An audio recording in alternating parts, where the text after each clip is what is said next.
Let's talk about 10 ways to bring more art into your life.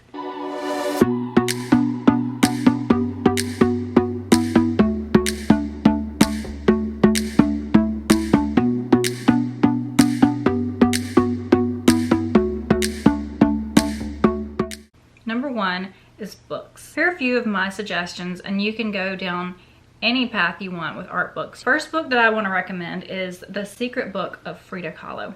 This is really, really good. I love this book. It is a novel, so this is kind of how the author imagined her life would go. And there's recipes based on her notes and dishes she served at parties. Really good book. Highly recommend this one.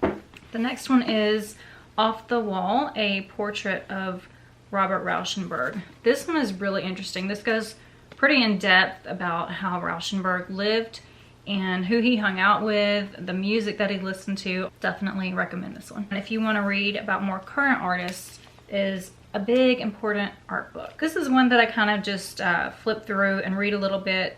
I don't really read this one cover to cover, but I do enjoy flipping through this and seeing a bunch of the paintings in here. I mean, that's so pretty to me. I don't know if you can see that very well. Lots of good contemporary art. One of my favorite artists, most of you know, is Vincent van Gogh. Vincent van Gogh, A Portrait of His Life and Work. This is a really, really good book on Van Gogh. I highly recommend this one. This is actually the only book that has ever made me cry. It goes into depth, but not so much that you feel like you're sitting in an art history class. So if you like Van Gogh, I highly recommend you check out this book. It tells a lot about his different types of paintings, his drawings, his florals, his portraits. If you like botanical art, Botany for the Artist is really good. I recommend this even if you're not an artist. This has really, really cool, more like scientific drawings of plants. I just think it's so beautiful and so inspiring.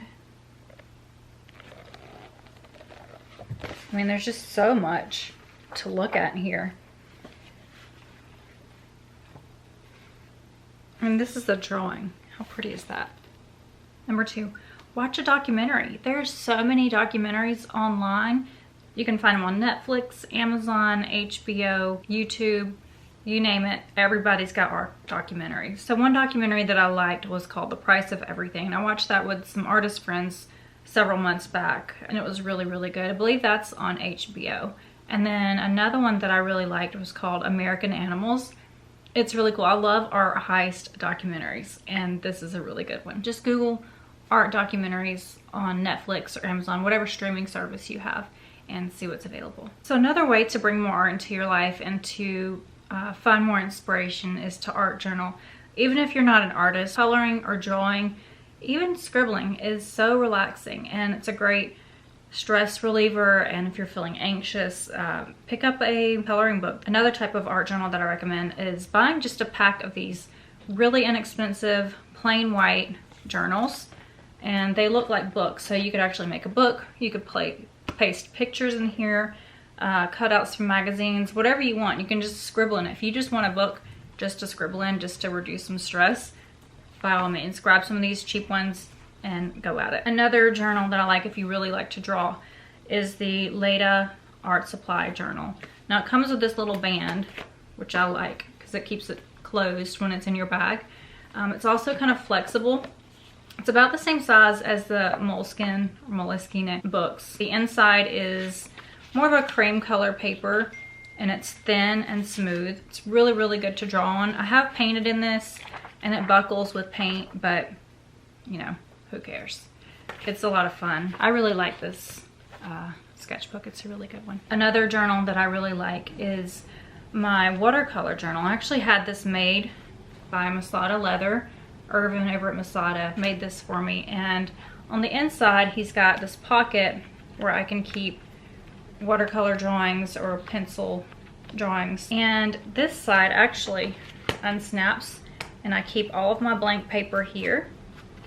And when I'm painting or drawing, he added this hardboard here, so I can put one piece of paper there and have a nice hard surface. I don't have to have a book on my lap or anything like that.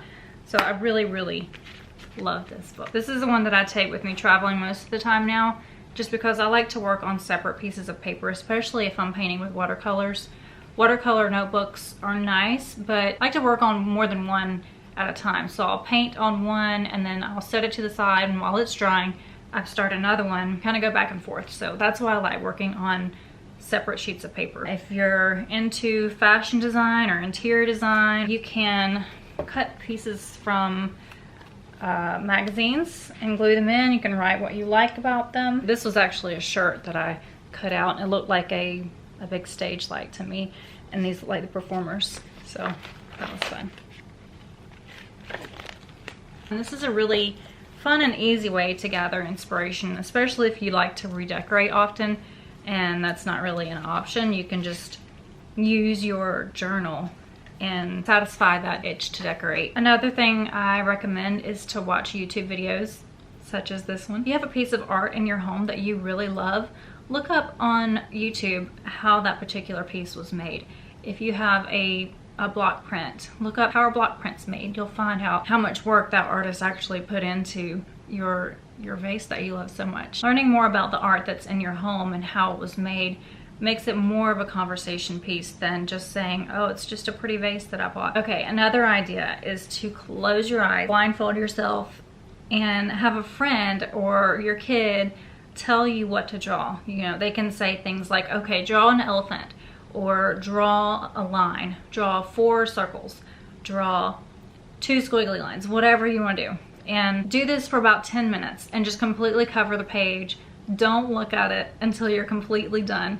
When the timer goes off, take your blindfold off and look at your drawing and see what you've done. You can actually even do this with friends on the phone or FaceTime. Number 6 is eat like an artist. Look up what Frida Kahlo ate. Look at what she served at her parties. Look up what kind of places they went to and make a meal or a dish inspired by that particular place, or even a cocktail. Cocktails would be a lot of fun to do this with. Number 7, visit a virtual museum. There are so many museums right now during this pandemic that are offering virtual tours. But look up your local museum, look up a museum across the world. They're also offering a lot of interviews with contemporary artists, which are really interesting. You can learn more about their process and how they came up with certain pieces. Number 8 is to listen.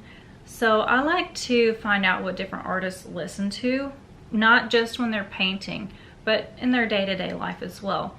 What is it they're absorbing and how is it affecting their art? When I'm painting, I like to listen to usually classical music or French music. I listen to things either with lyrics that I can't understand or with no lyrics at all. I don't necessarily like being influenced by another person's story, which is what lyrics are when it comes down to it. I like to hear music because it helps me to focus in on my experience and what's right in front of me. I feel like words from other people in the form of lyrics distracting, and it puts another story into my head, even if it's subconscious. It puts their story into my head and their experience into my head while I'm painting, and that can come through in the art. And when I'm in front of the canvas, it's more of a meditative process for me, and it's an expressive process for me, and I really don't want to be influenced by someone else's story or someone else's expression. Classical music, I find, helps me to actually focus and allows me to get lost in my own work. So number 9 is to recreate a painting that you like. Now you can do this literally with paints and brushes and canvas if you want to, or you can do this other ways. So if you have a painting of a floral arrangement that you really like, buy the flowers that are in your painting and try to rearrange them as close as you can to the painting itself. If there's a landscape that you like, go for a drive and try to find a landscape that's as close to the painting as possible. Take a few pictures of it. Pick out your favorite one that you took and upload it as your desktop wallpaper. Another way you can recreate a painting. There's a portrait that you like, pick out colors in the portrait and plan your outfit around that. So take Girl with a Pearl Earring, for instance. She's got this blue head cloth on and a yellow dress and this pearl earring, of course. So wear a yellow dress or a yellow shirt and a pearl earring for the day. And 10, last but not least, is to rearrange. If your art and your pictures have been in the same spot for a really long time, take a look around and rearrange your art. You don't have to go out and buy new art. although I do encourage that. You can use what you already have. Take your art that's in your bathroom and put it in your kitchen. Thank you so much for watching this video. I hope you enjoyed it, and if you try any of these ways, I would love to hear about it. You can find me on social media, on Instagram at Hannah Betzel Fine Art, and tag me in your post there. See you next time.